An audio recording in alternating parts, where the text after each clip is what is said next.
Bismillah, alhamdulillah, salatu salam, rasulullah sallallahu alayhi wa sallam. Assalamu alaikum wa rahmatullahi wa barakatuh. My name is Tariq Khalid. I'd like to welcome to our program here at Sharjah Broadcasting Authority on Paradise and Hell. And in these few programs, we're going to talk only about paradise. Only about paradise. And why is that? SubhanAllah, I found that there are so many people now who are confused about their belief in the hereafter.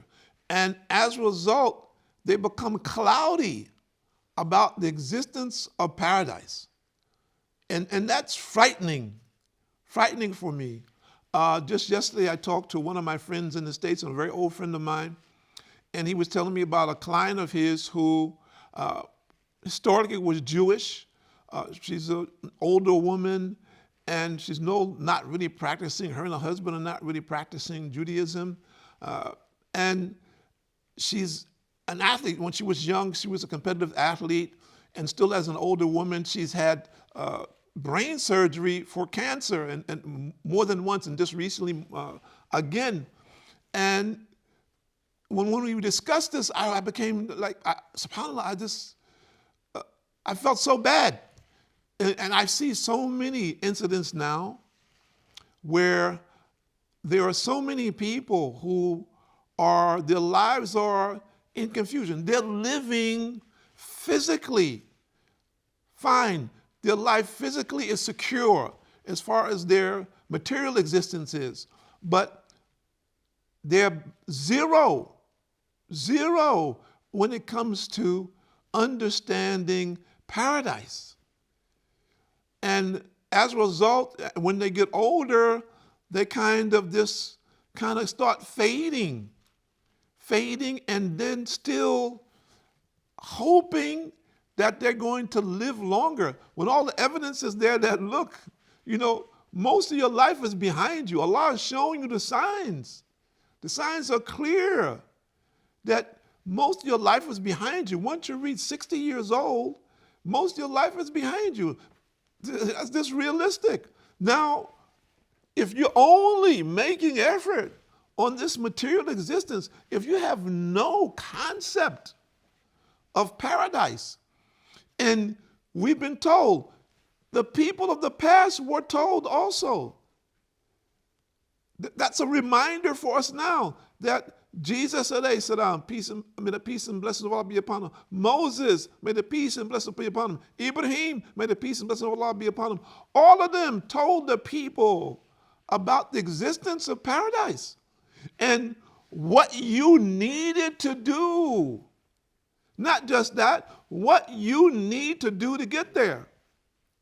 Now, we're all weak and we're on different stages like everything else in our life. And of course, that's the reality.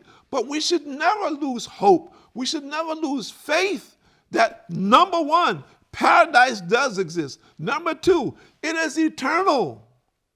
Number three, you have a choice. If you're living and breathing today, you have a choice. And don't let anyone or anything dissuade you from that, take you away from that path. However weak you may be. SubhanAllah, we're not judges of anyone's faith. Allah is the judge of your faith. However weak you may be, however sinful you may be, you keep thinking, I'm believing. Number one, I believe in Allah. Number two, I believe that Muhammad sallallahu alaihi wasallam was the last and final prophet to come. Among all the prophets that came, he's a concluding prophet. His prophecy, Islam, is the final religion for mankind until the day of judgment. This is the path of success for everyone who wants it. And I'm not saying that to debate with people or to fight with people, because I see many movements now who are calling people, subhanAllah, in so many different directions. And I can understand why people are confused, and especially young people. They are so confused. The average person that I sit with today, one of the first things they say is, I'm confused. I'm confused about my life. Which direction I should take. What are the things that I should be doing? What are the things that I should not be doing? There were so many things that are attracting me and pushing me in one direction or another that I'm confused about what it is I should do. I'm confused about what is right, what is wrong, even what is lawful, what is unlawful. So let's see what Allah says. Bismillahirrahmanirrahim. In Surah number 39, verse number 9. Bismillahirrahmanirrahim. Is one who was obedient to Allah, prostrating himself or standing, meaning in prayer, during the hours of the night, fearing the hereafter, and hoping for the mercy of his Lord, like one who disbelieves? Say, are those who know equal to those who know not? It is only men of understanding who will remember, meaning that they will remember and learn from the signs that Allah has shown us. The things which are here, which are evident to us on a daily basis, which are evident to us in our own lives. Mostly everyone, by the time that they have reached, and almost everyone that I know of at least, by the time that they have reached adulthood, have had an experience where they realize that they could have been dead. Almost everybody that I know, or I've spoken to, when I ask people even, they say, yeah, I did, and they tell me a situation. I was this age, I was that age, so forth and so on. And I'll give you one beautiful case, and so please bear with me, and I'll try to cut it short. There was a woman who came to us. She was a Filipina, and she said that she has a very deep story. She said, when I was about 13 years old, I was standing on a bus stop going to school, and these 3 dogs attacked me. And these dogs, when the people found the dogs later, the people found the dogs later on, the dogs themselves were so rabid that they had died when the police found them. And the doctors, they shot me up with so many drugs. They said that, the possibility that I would not survive. But they said, the problem was so bad that they had to do that, take a chance one way or the other, of course, with permission. And she survived. She survived that, okay? She was home visiting, and I remember when this happened in the Philippines, several years ago now. She was in the Philippines visiting, and her sister's son got submerged, and there was mudslides where they were living in the village. And the sister's son got submerged in the mudslides. Her sister was out there screaming. She just ran and jumped in and grabbed the boy and pulled them out. But when she pulled them out, the mud sucked her down. And her sister's husband ran out, saw just a little piece of her clothing, and was able to grab it and pull her out, but she wasn't breathing.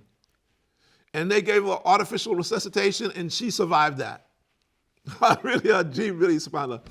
She came here to the UAE. She was working, and long story short, she was on the bus for the bus that drives the employees from place to place. The bus had an accident, and 2 people were killed in that accident, and she had broken bones, several broken bones, where she had to have steel rods put in her body, and she had like 5 operations to date.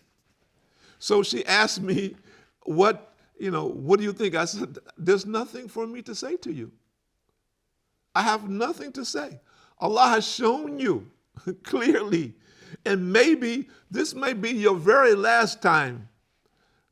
Allah has shown you His power. Allah has shown you the distinction between this world and the hereafter. Allah has shown you clearly that there's a paradise. He's given you a clear choice. He's brought you back to life more than any other person has probably ever experienced or even ever heard of in their lifetime. And alhamdulillah, she accepted Islam. So the point I'm using is that Allah has shown all of us signs. If we open our eyes and pay attention, if we're not misguided or misdirected by our desires or by people or by whatever it is that we are following or whatever it is that we're doing or whatever it is that we are not doing. What it is that we are not doing, where we are totally disobedient to the commandments of Allah subhanahu wa ta'ala, and we're just following our desires in any way, shape, form that we want. And Allah says in Surah number 58, verse number 11, Bismillahirrahmanirrahim, Allah will exalt in degree those of you who believe and those who have been granted knowledge. And Allah is well acquainted with what you do. SubhanAllah.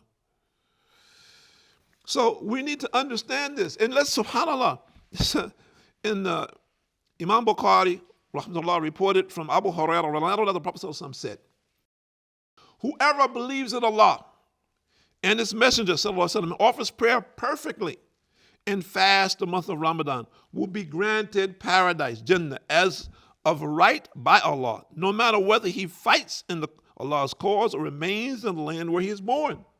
The people said, oh, Rasulullah ﷺ, shall we acquaint the people with this good news? He, the Prophet ﷺ, said, paradise has 100 levels, which Allah has reserved for the mujahideen who fight in His cause. And the distance between each of the two grades is like the distance between the heavens and the earth. So when you ask Allah for something, ask for al-Firdaus, which is the best and the highest part of paradise. I, the narrator, think he said, above it, al-Firdaus is the throne of the most merciful. And from it originates the rivers of paradise. And it's collected by Bukhari.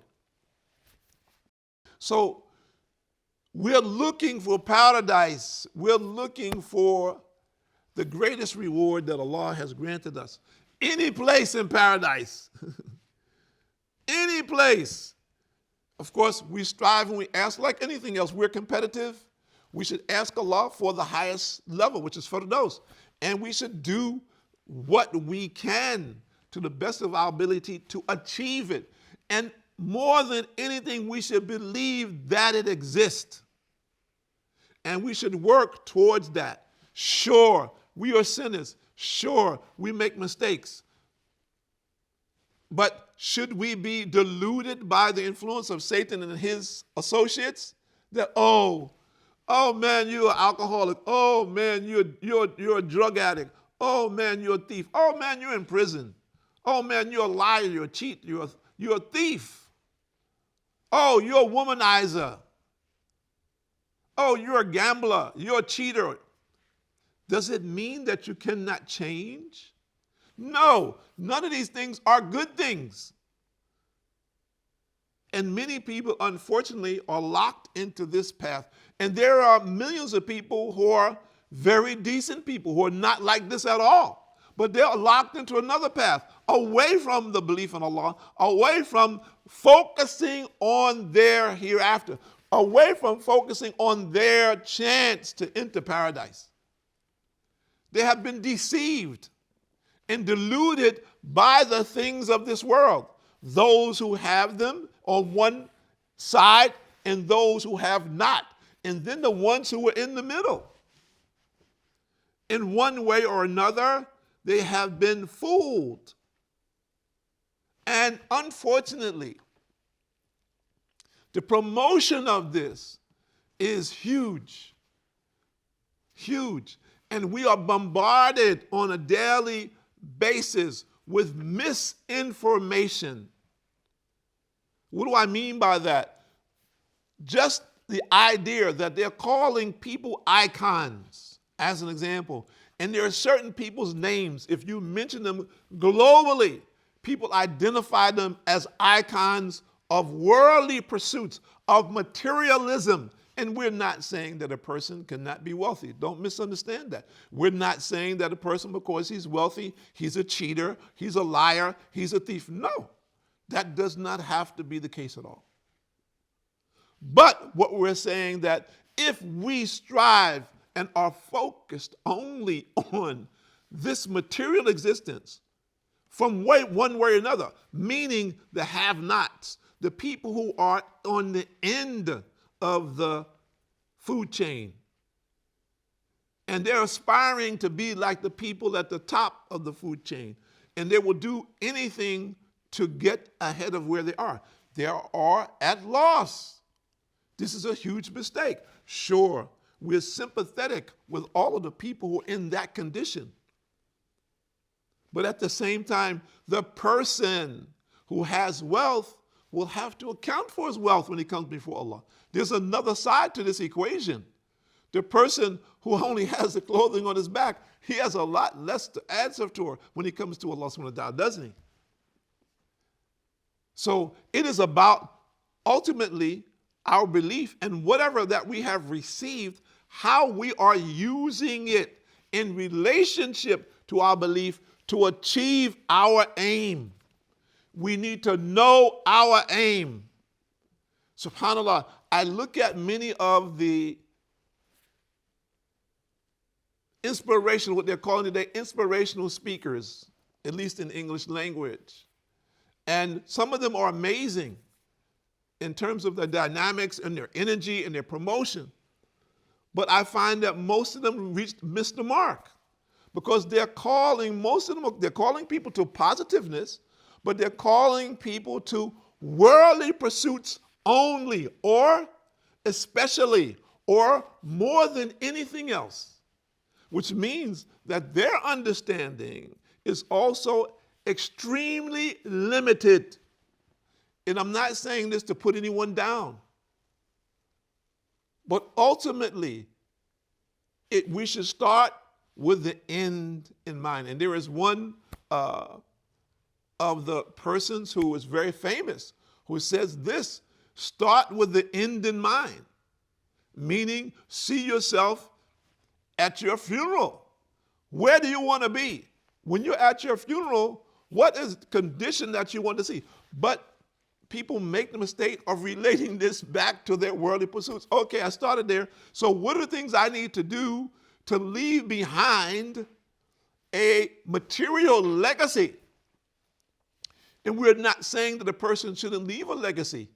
We should want to leave a very positive legacy for our family, for those who have known us, in the society in which we live. But does that legacy lead the people to Allah? Or does that legacy lead the people to whatever it was that I could possibly achieve in the world? There's a very big difference between the two. One is limited and the other is unlimited. Are the two the same? Not at all. Not at all. So we have choices now. So we're calling everyone, above in everything that you're doing today, look at where you stand in the path to paradise. Stop. Right now, stop, think. Where am I? Where am I on that path? And unfortunately, our time is up. And we're going to continue talking about this. My name is Tariq Khalid. I'd like to thank you for joining us here at Sharjah Broadcasting Authority on Paradise and Hell. And we're wishing and hoping that all of our viewers pay attention and take the path to paradise. Assalamu alaikum wa rahmatullahi wa barakatuh.